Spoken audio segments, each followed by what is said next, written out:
This your boy Daniel LionsDen Evans, and the next episode starts right now.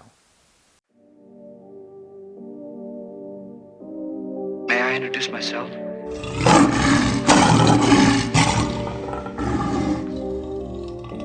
Welcome to the pride. Welcome to the pride. See the fire in my eyes, yeah.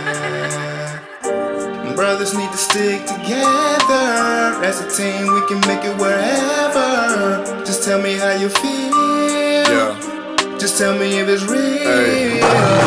What a time, what a time. What a time for a black man to be alive. Living in the struggle while trying to keep our composure. Killing each other while trying to look for that exposure. We all just want to make it, we should do it as a team. Build each other up and they can't even say a thing. Me and all my brothers just stuck together like glue. It's us against the world and you know what we finna do. Woo! Pop a bottle, we in here for celebration. We just wanna be the leaders that's pushing the generation. Take a seat and find your zone for the topic of conversation. Find a way for a positive revelation. Now this really ain't the time to be thinking about yourself, cause we just a bunch of hustlers that's trying to give out some help. We turn the cubs into lions inside of the den. Come and join the brotherhood if you really just wanna win. Hey. This is your girl Ebony with Push, Powerful, Unstoppable, Sisterhood. On my way to see my great friend Daniel LionsDen Evans. Come on in with me. As always, this is live, unrehearsed, unscripted, and we want to welcome you all to today's episode. And right now, I have in the studio Miss Ebony Sanders. Y'all give it up for Ebony Sanders. So, Miss Ebony, tell us a little bit about yourself. This is your chance to introduce yourself to the world. Inside the Den, meet Miss Ebony Sanders. I'm Ebony from here, Johnson County, Smithfield, North Carolina. 37, born and raised here in the small town of Johnson County. Love to travel, love to have fun, and also a business owner. So tell everybody, what kind of business do you do? What do you do for a living? And how did you get started and things like that? So, I do senior independent living homes here in the Johnson County area. It's kind of similar to group homes, but it's not a group home setting. It's just more of taking care of elderly people, making sure they get to their appointments, making sure that they have someone that cares. And then also, I do coaching, business coaching too as well. Okay, So, yeah, business coaching. Okay. Yeah. So how long you been doing this, and how did you get started on the actual business of doing the group homes and then the business, mentorship and all that? Just how did that come about with your background? Well, first, when I got out of school, I just knew I wanted something different. I always knew I didn't want to work just paycheck to paycheck. You hear people say, you work to pay bills. And I said, I beg to differ. I want to live a life that's debt-free, financial freedom, and being able to enjoy life. So as I navigated in life, I just knew it was just different skills that I had to learn. And I went into the group home settings, and I started working as a group home assistant. And then I worked my way up to the administrator. So I don't do group homes, I do independent living homes. Where people can work, where people can live with me independent and go as freely. So just wanted to do something different in life, wanted to make sure I didn't have to work paycheck to paycheck. And that's how I started my independent living. And then after I went through all of that, through the course of learning different things, working with people, working with residents, then I also develop a lot of skills, and I'm helping women do the same thing as well. So you have people start their own group homes, or are you helping them do other things? I can help them start group homes, but however, like I said, my homes are independent homes, so I can help them start independent homes, senior living homes. There's so many different type of homes that you can open. So yes, I'm doing coaching in that as well. But also just if a lady or sometimes men have a business that they want to open, I pretty much sit with them, do an evaluation, see where they what they're passionate about, and then we move from there. Okay. Now, do you do anything with the VA homes or just? I do. They do have a setting with the VAs for veterans, but that's a little bit blueprint with the VA. Okay. The one that I do is it's not a lot of blueprint that you have to go through. But as I always tell people, you have to have a heart to do it. It's just not. It can't be something you just want to do to make money. And that's what a lot of people fall into the problem of when they start these type of businesses, because they go into it with the mindset of just to make money. Right. The passion is not there. Right. And they end up, either losing a lot of money because they just not, and they don't have the right passion. And I know it costs a lot of money when you Right. have dealing with lawsuits and stuff, and people fall down and things like that.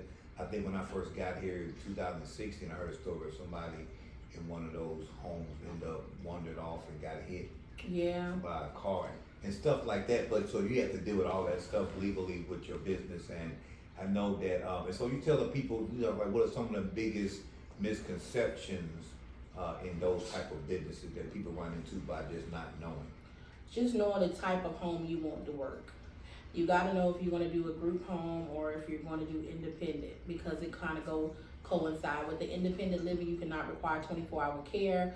With the group home, setting, it's 24-hour care. It's registered through the state, and it's just a lot of things that you got to be in compliance with for those types of homes. But the independent is you do have to go through a different procedure, but you also make good money in it too as well. So with the independent home is owned by the client's family, correct? Or the No, client? the independent home is your if someone wants to open a home, it's your business. Okay. So explain the difference between independent home and group home. Independent home, you cannot, pretty much they can live on their own, but they need some type of services. So they living inside one of your houses? Correct, one of my houses. And they're there 24 hours, or they come Yes. there like a adult daycare? No, that's a day program. Okay. Yeah. So with the independent home, I provide housing with services. It's semi-private or either private rooms. Make sure they get to their appointments. Make sure they have an outings, housekeeping, laundry, a home away from home, to say it like that. Home away from home. So they stay with you in your home independently, and then they have the freedom to It's go their freedom home as well? This freedom, like, it's pretty much mom can't stay home by herself no more. She needs someone to make sure she gets to her appointments. Mom need to make sure that she has somebody to cook her meals. Mom need to make sure somebody remind her to take her medications. She's not ready for group home setting yet. She's just ready for it. She's still independent and she hasn't got to that group home. That's it. It's just a different name. Like I said, the only thing different about it, you just have to make sure you're in that guidelines and they don't need 24-hour care, and also that you evaluate them properly. Because if you don't, it's issues. Okay. Yeah. So, I mean, I've been knowing you for about 4 or 5 years maybe, and I've always seen you on the motivation and empowerment side. I know you're really big on women's empowerment. So tell us, like, what is your overall message to either women or young women who are going to become women? What is your overall message to your people, your target audience? What's your message to people? First of all, everybody working together. I'm big on working together. Women coming together. You always hear that women can't work together, but my message is just moving forward. When things come in life, just to keep pushing, not to stop, and it's a process. But during the process, just trust the process. That's what I always say. It took a minute for me to get where I'm at, because you gotta kill the attitude. You gotta let go of the pride that you know everything and remain coachable. So just continue to move forward in life. I like that word, coachable. I use that word a lot in my businesses and in the financial industry. Coachable is a word that is always used, repeatedly in my organization, my business. So you recently started this yearly event. We're going to talk about the Push event. What does that stand for? How did you get started on it, and how's that going right now for you? It's going good. It's growing. You know, it's growing. We did it first year in Charlotte. But PUSH is the acronym for Powerful, Unstoppable Sisterhood. And I was home one night and God began to deal with me about encouraging women to birth what's in them. And I was like, oh, okay, what you mean? To birth what's in them, because a lot of women have gifts and talents that's dormant and they haven't developed in those gifts. And I was like, okay, but what do that have to do with me? And I have a gift to help people win. You know, I see the good in someone that maybe know how to draw, but they don't know how to deal with customers. You know, they don't know the business side. I have the gift to push that gift out of them, you know, to make it a business and to make their business profitable, you know, not lacking in anything. So that's what PUSH is, and it's like a sisterhood for us to work together on one accord, and we're unstoppable. That's another thing. Unstoppable sisterhood. Powerful, unstoppable sisterhood. Okay. That's PUSH. And what we are doing now is just the upcoming year, you know, we're gonna have different events, different workshops, you know, the main thing to develop them and to change that mindset. That's the biggest thing, to change the mindset. I always tell people that your gift will get you in the room, but your character can kick you right back out. So some women are gifted. They're gifted in doing hair. They're gifted in being an assistant, but their accountability is off. Their integrity is off. So when we get together, I'm that coach that's going to give you the good and the bad, you know, but sometimes you have to be uncomfortable, you know, and in those uncomfortable moments, you're growing. Yeah. Well, I always say, you said, you know, your gifts can get you to a room, but your character can kick you out. I always say that your gifts will make room for you, so that you have to always be in a position to, you have to talk yourself into a winning position. Because if you don't, you know, if you're not ready for your big break. Right. And I think Eminem had a song that said, if you had one shot, one chance to seize everything you ever wanted, did you catch it, or did you let it slip away?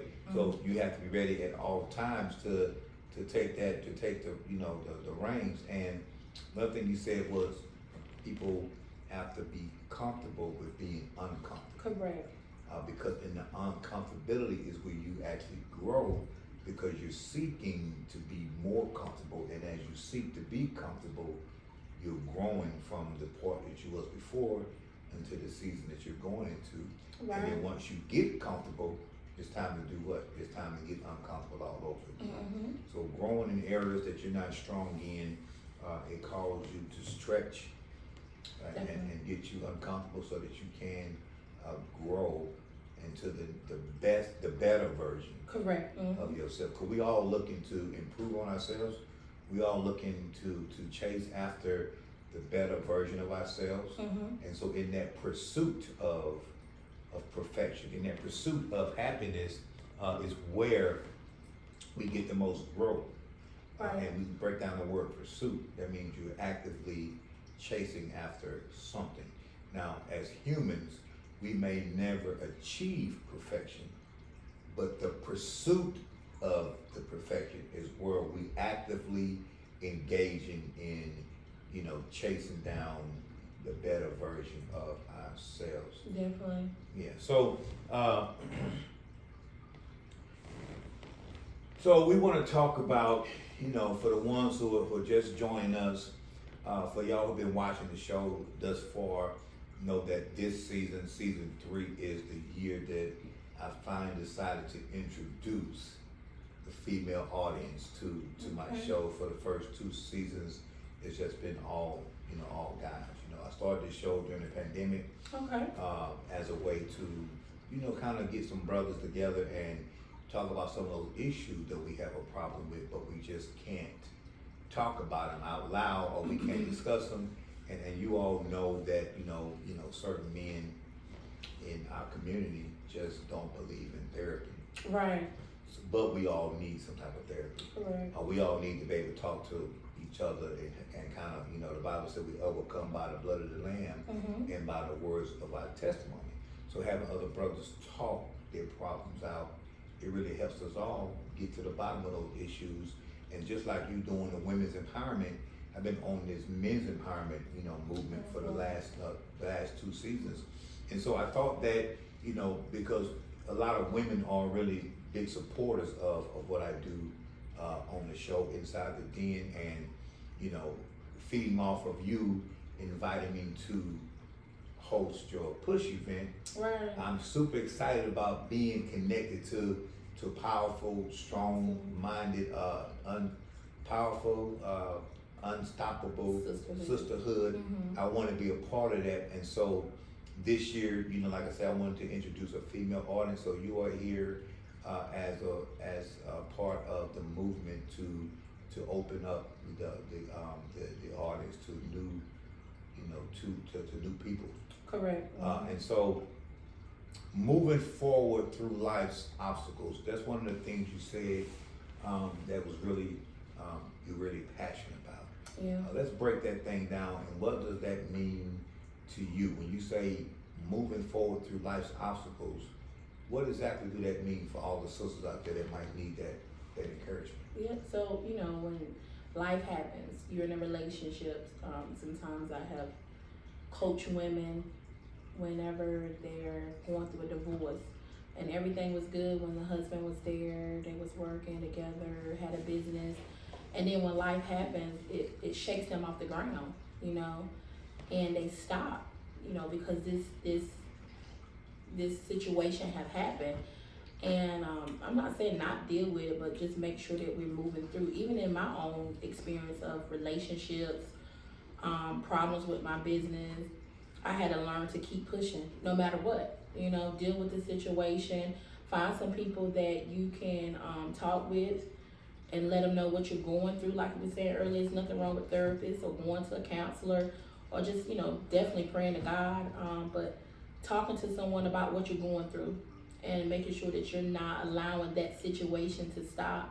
And at the beginning, depending on how big the impact is, whatever happened, you don't be want to talk to nobody. You don't want to talk to nobody because you're just trying to figure out what in the world is happening.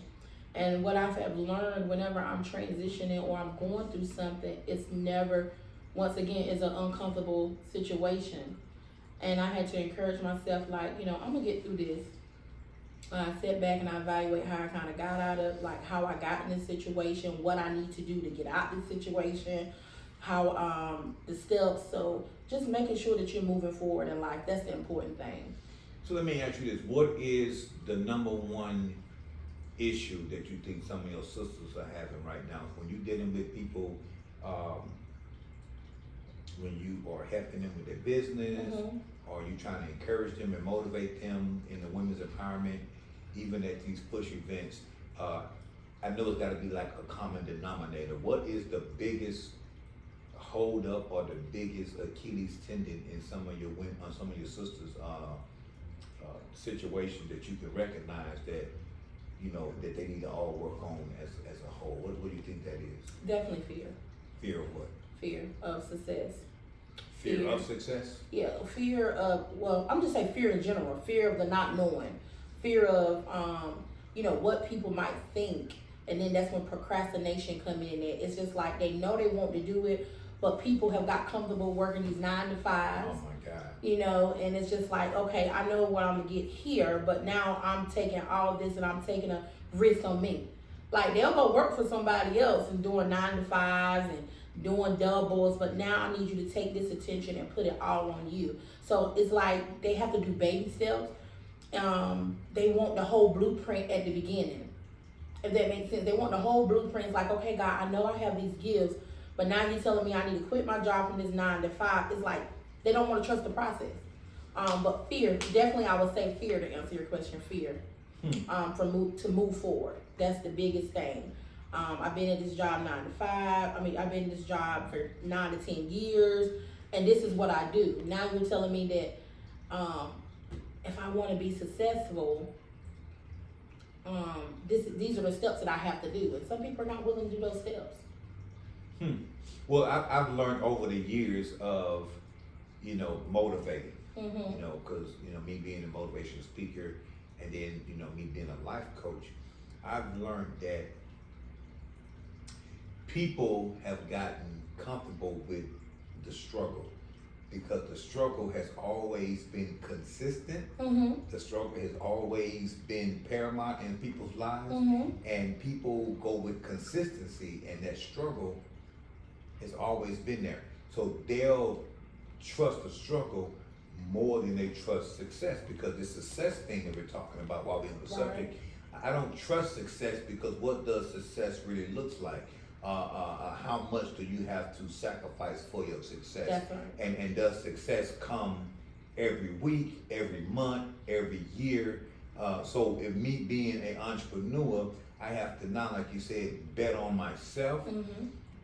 But the struggle, I can always depend on that struggle. I can depend on Friday evening, getting off of work at 5, getting my check. I can depend on cashing my check at the local pawn shop somewhere. I can depend on going and get that 40 ounce and going and get me a dime or whatever. And I can trust that on Friday nights that I'm gonna drink and I'm gonna smoke my weekend, because this is what my life has been dulled down to. Now, anytime I have to go outside of that, take some of your money and go and invest it, I don't know about that. But I trust that scratch off. I trust doing my playing my numbers at the local convenience store, and I can hope for my number to come true. That is, I can trust that because that's always going to be there. I can trust those food stamps. It's going to come every month. I can trust the Section 8 as long as my man is not caught inside the house during the inspection. I can trust my Section 8. I can trust disability because I'm not able to work. I can only make a certain amount of money, and I don't want nothing to mess up my guarantee. I don't want nothing to mess up what I got going on. I trust the unemployment system because I know that as long as I put in for a job, I don't have to get it. They're gonna give me this money, and I trust the struggle. I trust the 9 to 5. I trust the 40 hours a week. I trust that I gotta pay taxes. I trust that I'm gonna get 2 weeks of paid vacations in a whole year's time. I trust that I gotta put in the time on my job to get time off to go on this cruise that I paid for. But when it comes down to being an entrepreneur, or being successful, I don't trust it because I don't recognize it.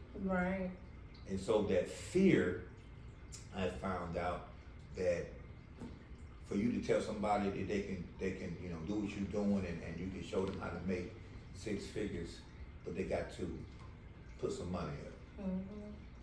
I don't trust it.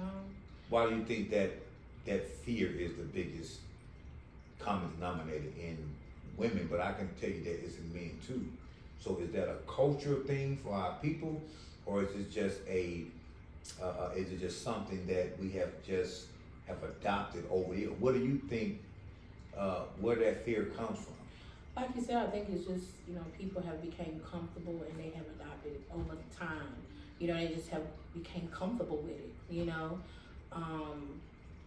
You know, either the family might say, I think even with Tyler Perry, when Tyler Perry was doing his shows, his mom was like, you know, boy, you better get to that job. They got 401k, they have this, you know.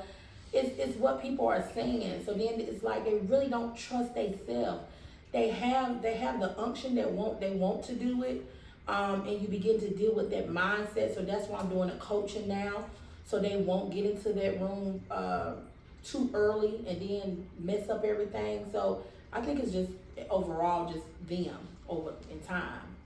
You know, they just became comfortable, like you said, of living this type of lifestyle, and it's just like, I don't know, I don't trust that because I can't see that right now. You know, it sounds good, but I don't know if I'm ready for that.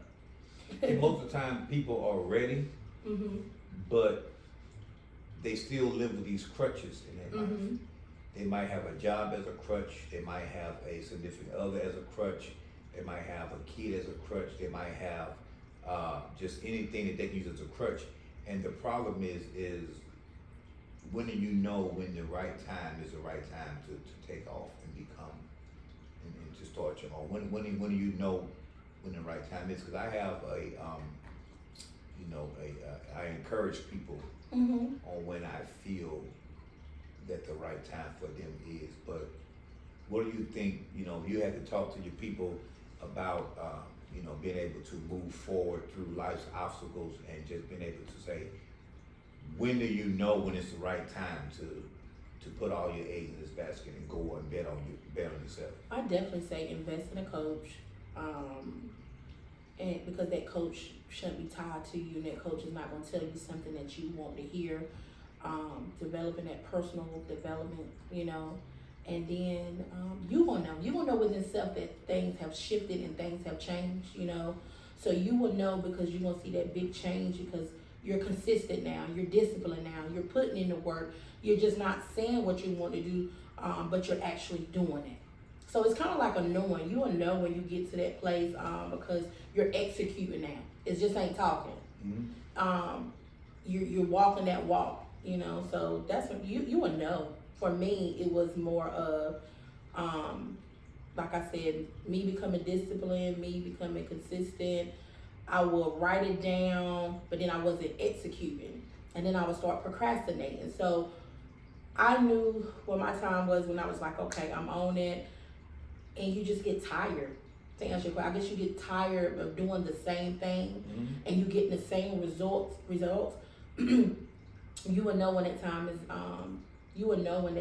because you will get tired, of doing the same thing. Okay. And so knowing when it's time, fear is still available.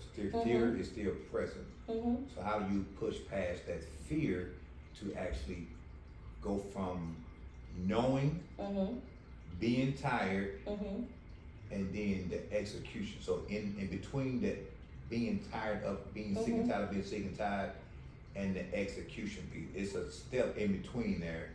How do you push past the fear in order to execute? Like we were saying earlier, do it uncomfortable. Let the fear, fear is gonna come up, but you don't let it stop you. That's why you gotta be unstoppable. Whenever I first got on the plane, I wasn't nervous and I don't know what. It was there, but I put in my mindset, I'm gonna get on this plane because I know my next destination, it requires me to do something that I never did. And that's what I did. So the fear is gonna come up and the insecurities or whatever else you might be dealing with, but you don't let it stop you. So that's what I do. I just don't let it stop me, and I do it uncomfortable, Okay. So right now, we're going to take a quick commercial break. We'll be back after these messages.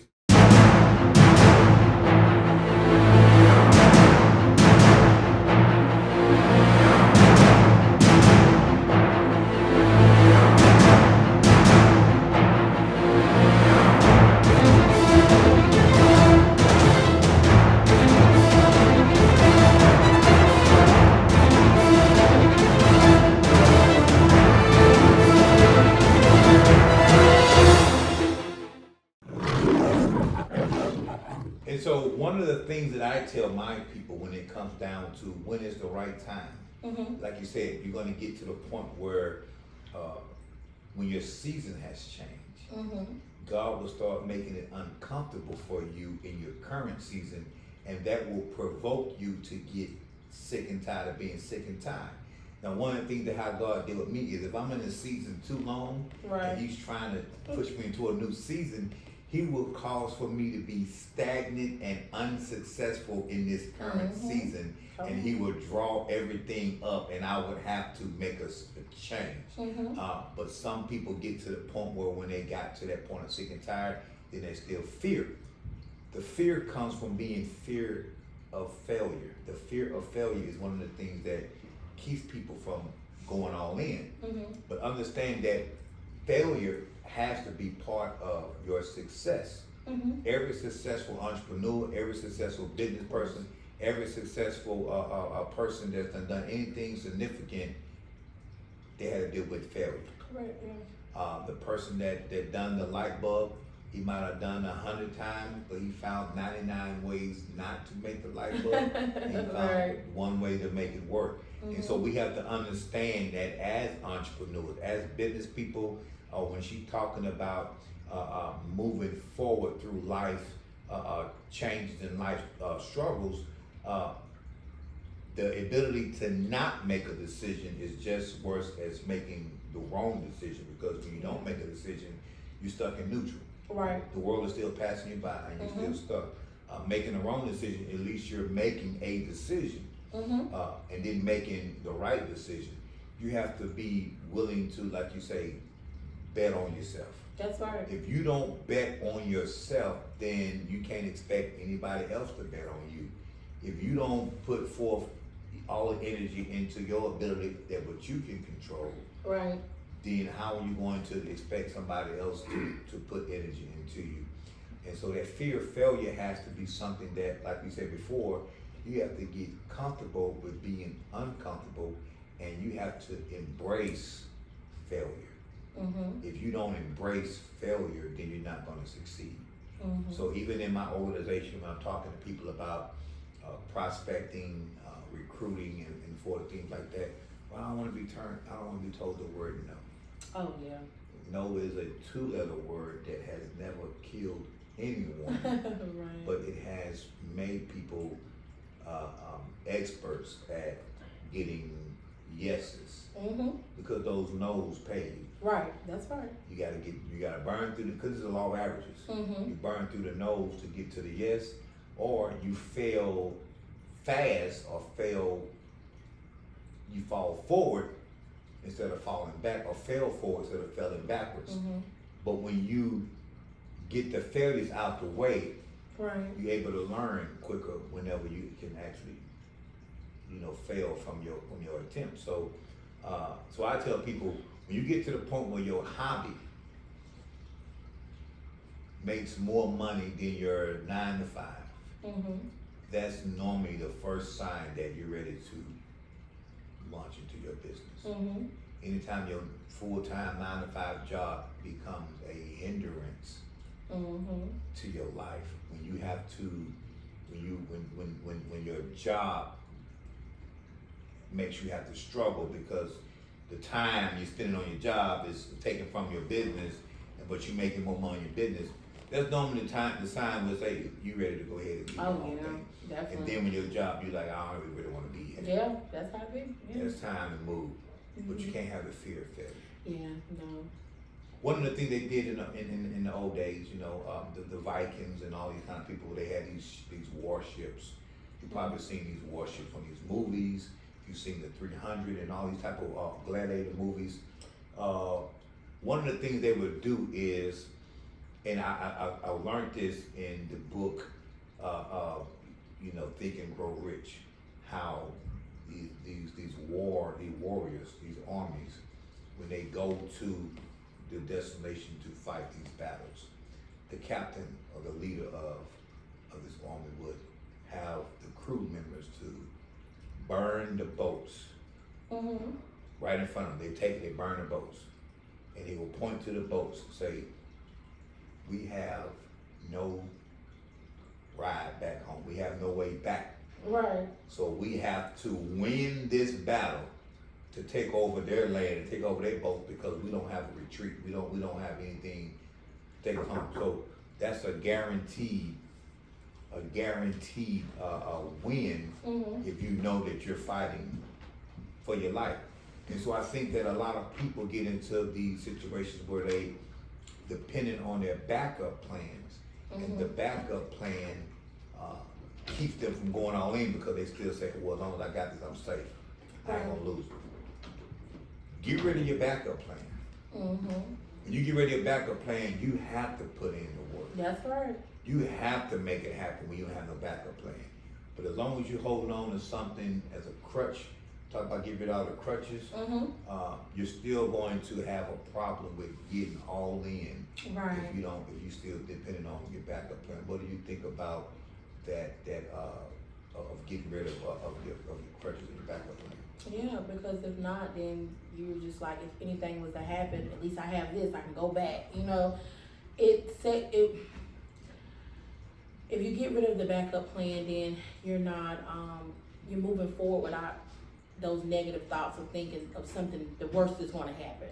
You know, it's just like in a relationship, you know, you be like, well, I'll talk to so-and-so, but you can't put all your eggs in one basket, you know? It's like you got to get rid of that kind of mindset, you know, and just put a risk on you, you know, and just trust that you got what it takes to move forward. Yeah, I told somebody before that, you know, they had this old saying that don't count your eggs before they hatch. Yeah. And I always say, if you don't count your eggs, they won't hatch. Come on, that's right. Because they're not gonna hatch if they're not counted. That's right. And they're not counted because they haven't been counted on. That's so good. you have people in your life that they're not counted on, so they don't even bother being counted. So the eggs are supposed to hatch if you count them. That's right. And so here's the lesson in that. Don't count your chickens before they hatch. The chickens ain't hatched because you didn't count them. Right. You didn't count them because they wasn't counted on. But do you know that some chickens are not supposed to hatch? Some chickens not supposed to hatch because you can still get protein out of an unhatched chicken. You can scramble it, make an omelet out of it. True. Fried, dyed, laid to the side. Them chickens gotta be ate too, right? The one that come in that you scramble and make with some grits and some doggone sausage. Right. But for the ones that reach their full potential, they become chickens. And the chickens, you get you a 2-piece leg and a thigh and a wing. Right. But just because that person didn't ever become a chicken don't mean that that person is not That's right. not valuable. That's right. And a lot of us, we base our success off of somebody else's expectations. Who's to say that this chicken that actually hatched and the one that didn't hatch became a scrambled eggs? Can't count nobody out. That's right. Don't you get protein from eggs? So can you still be a blessing? That's right. Even if you don't develop into who you're supposed to be? But we have to change our mentality on the fact that just because people don't count on us, don't mean we can't be a blessing to somebody. That's right. That's so true. Yeah, you never should count nobody out. You never should do that. So when you're dealing with people in their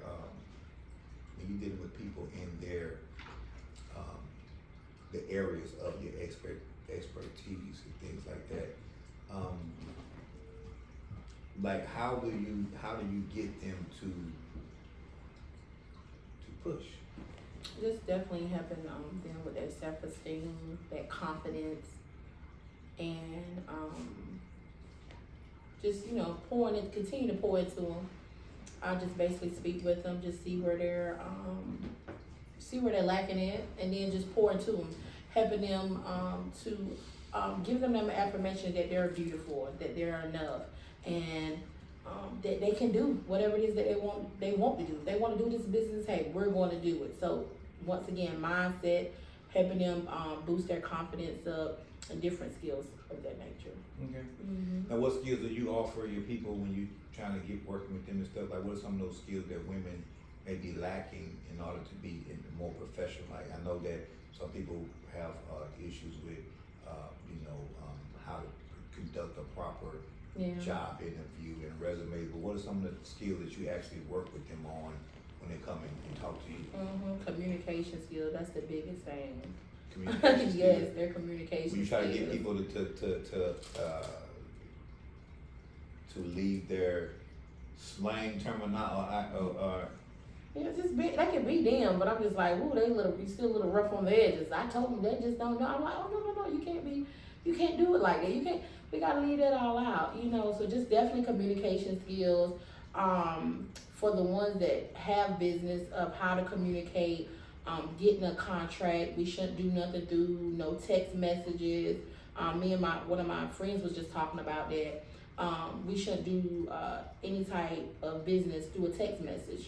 Set up a consultation to talk with them, to let them know what it is that that they're going to get. And now get granted, some people would love to do text messages and stuff, But to me, I feel that talking on the phone clears out a lot of things. That way that person can answer the questions that they have, and then they can move forward. Because through a text message, you can get stuff just read wrong. Yes, you can. Like, oh, what you mean? No, I didn't mean it like that. So just some type of system where they're talking to the potential customer, or either a job, preparing them with their communication skills and what questions to ask and getting them prepared. So definitely communication skills, and just business etiquette itself, Okay. And so if somebody wanted to go through your program as a young one, what age range do you start, and like what's the age range of the people you actually work with? Well, one of my youngest clients was my niece at 18. I started at 18, get them young, And then sometimes I talk to the elderly ladies too as well. So like I say, just remain coachable. But I say between 18 and 50. That's what I have been seeing. Between 8, that's a pretty wide range. 18 to 50. Yeah, because I get some women, I'm like, well, I need to learn a little something from you. But even though I'm coaching them in some things, I always grab something from them too as well. But I'm honored enough to, I'm honored for me to be able to work with them. That they seen something in me that would say, hey, Ebony, I need a little bit, I need some help in this area right here. So, and I just kind of, when I talk with my potential people, whoever I'm gonna be coaching, I just try to get a figure of like where they're lacking it, and I just kind of gravitate from there. So it's not like a blueprint of how I'm gonna start. It's just kind of letting God kind of lead and guide me, and then going from there. Okay. Just make So sure if somebody, people watching the show right now, that they actually tuned in to Inside the Den right now, if you was if somebody was trying to get in contact with you, this is your camera right here, what would they go to contact you for getting on your program, and what's the steps, and is it any cost and all that to get on your program? Okay, if someone would like to get in contact with me, I'm on Facebook, of course, and that's my name, Ebony Sanders. And my number is 919-809-0852. And what we will do first, we will book a consultation, and then we'll go from there, depending on if we can work together. Okay.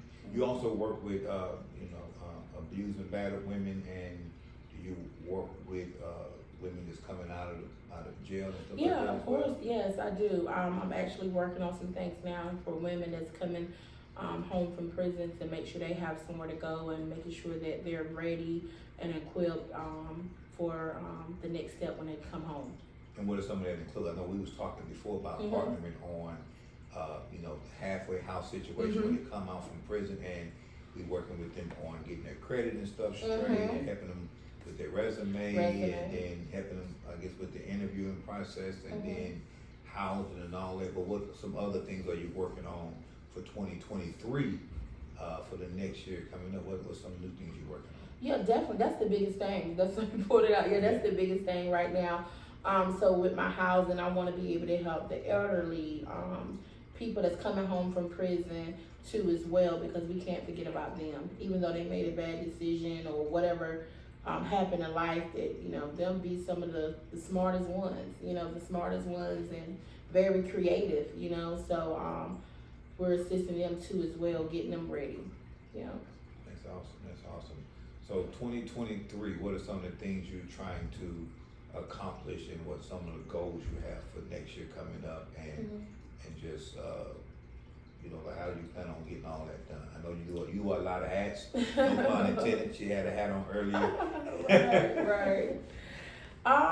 Just for me, just to continue to grow, to change as many lives as I can, and be unstoppable. That's my main thing. But definitely impact as many people as I can and make a difference. That's what I want to do. And travel the world, enjoy life, and of course, travel, enjoy life, and just be able to help people. That's my biggest thing. That's what I want to do for this year. You said you got a trip to Africa coming up or something like that, or? Yeah, so yeah, I do. I'm a travel agent as well. I do. So I love to travel. So I hopped on that. So I'm gonna be traveling too this year. So a lot of things that I'm doing too as well with traveling. And then if people would like to travel too, they're more than welcome to Sisters, because that's what the Sisterhood is gonna be about: traveling, enjoying life, and doing it. Just having a good time. Yeah. That's awesome. So, the last question. Okay. And then we're gonna wrap it up. How old are you right now? 38. 38 years old. You're a well-established business owner, entrepreneur, motivational speaker, life coach, and counselor, and things like that. If you had to talk to your 18-year-old self, 18-year-old Ebony, do you remember who she was? Oh yeah. Yeah.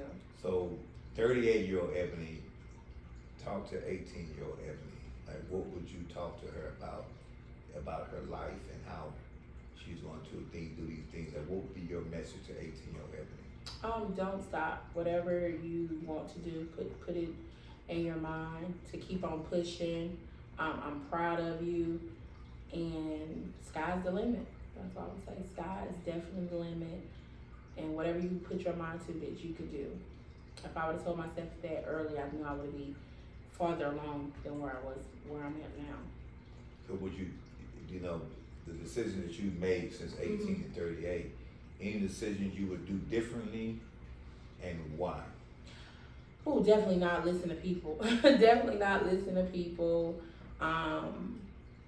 Not try to have it all figured out. Do it scared. When I was talking about moving, why some people don't do certain things, because I went through that myself, so do it uncomfortable, but just don't stop. And then also invest in you. I can't stop saying that. Invest in you, whether it's free seminars, getting a coach, reading a book. They say whenever you want to find out something, put it in the book, but reading the book and just investing in you. But there's a flip side of that. Oh, Lord. They say that when you want to hide something from an African American person, you want to put it into a book, because some people don't think that we're very big on reading and understanding comprehension. But I like what you said. You want to find out something, put it in a book, but you just have to be intentional on what you're trying to do. And I always encourage people to live in the future. And I remember I told this story before, but I was on my way to Vegas, and I'm on a plane with my daughters, and I started daydreaming about the future. Oh yeah. And when the stewardess came on and was talking about the safety briefing, I was actually a little bit irritated, because I didn't want to hear what she had to say.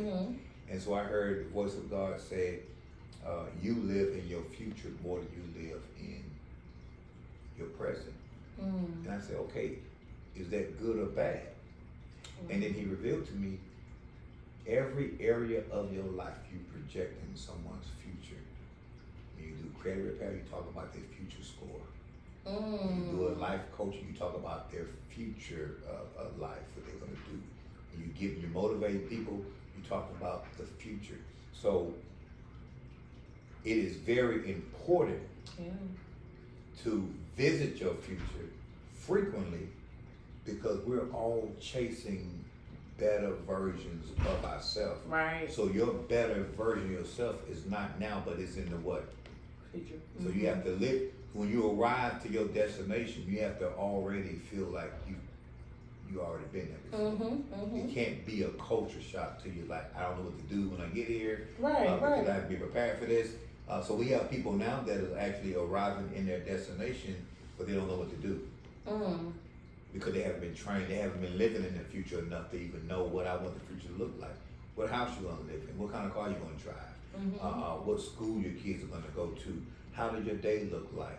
So I take people on these exercises when I'm actually, doing a session with them. I make them close their eyes and I tell me what the perfect day looks like in your life.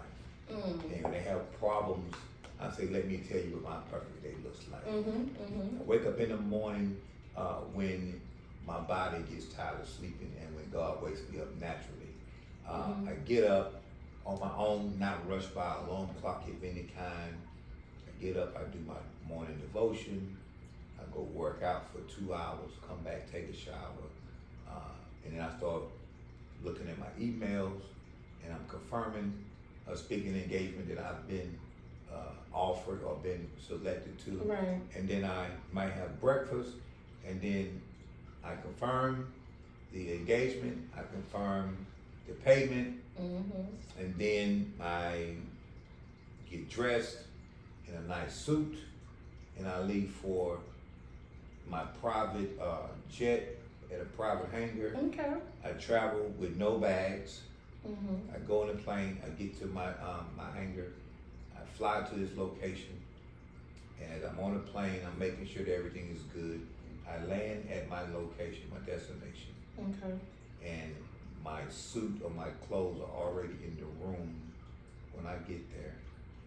I finalize everything, go over my speech, get dressed, go to the location, walk on stage, and impact these people's lives.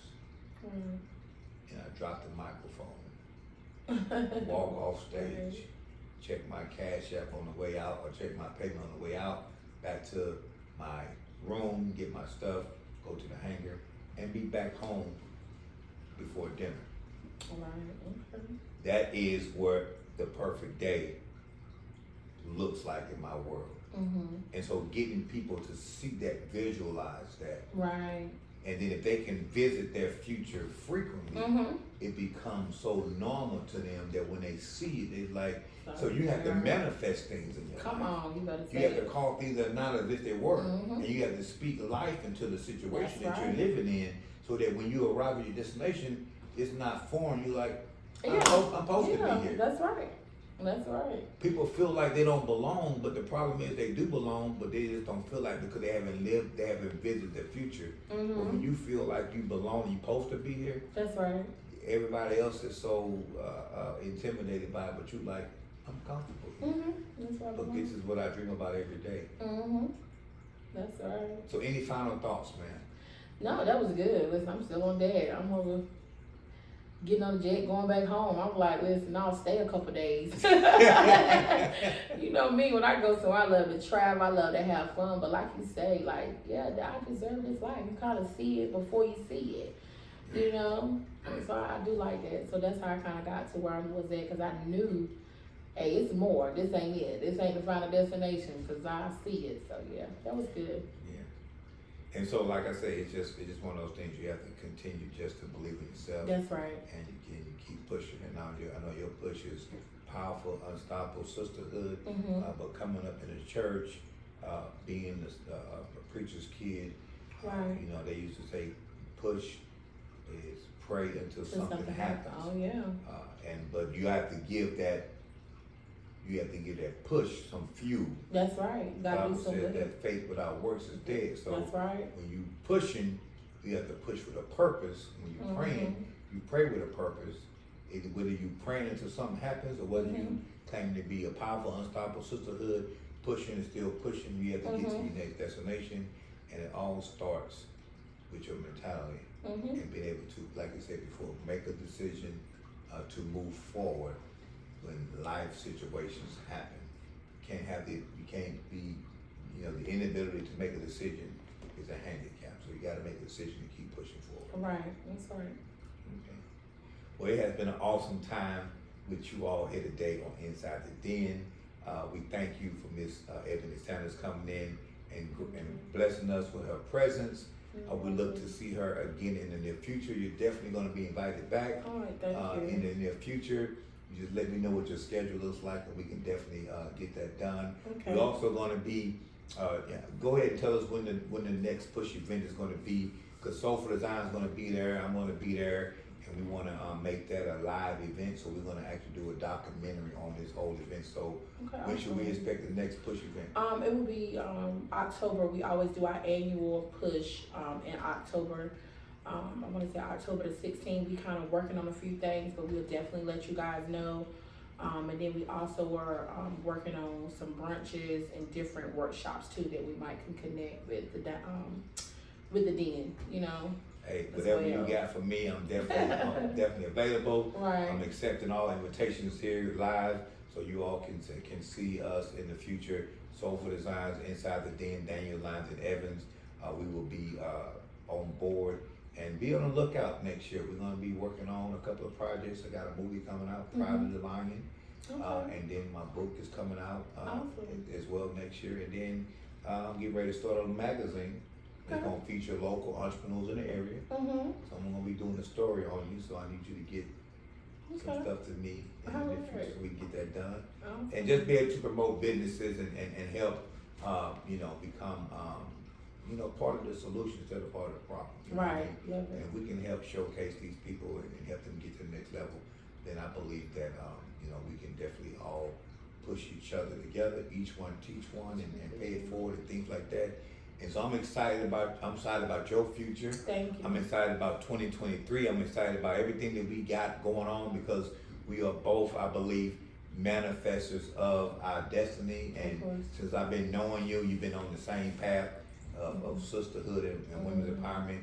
And I just, encourage you to keep it going. Thank you. Don't let the negativity stop you because you know what your destination is, and you know when it's time to hold it and when it's time to fold it. So we thank you for coming in once again. You're welcome. Thank you for having me. No worries, ma'am. Always welcome. So this is the show for today. Thank you all for tuning in. This is your boy Daniel, LionsDen, Evans, and you heard it from the Den.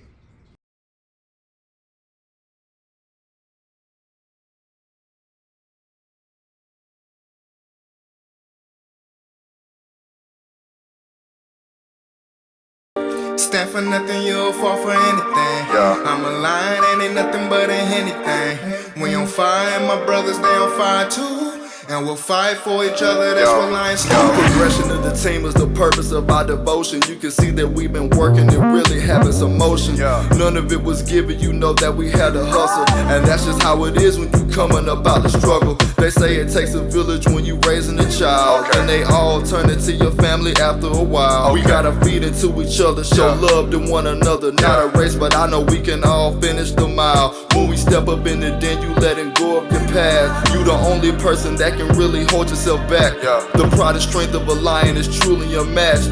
Everybody has it when you a part of the pack. Now this ain't the type of place that'll judge you for who you are. We just get you on your way to becoming a superstar. I told you once before and I can tell you again. Come and join the brotherhood if you really just trying to win. What's up?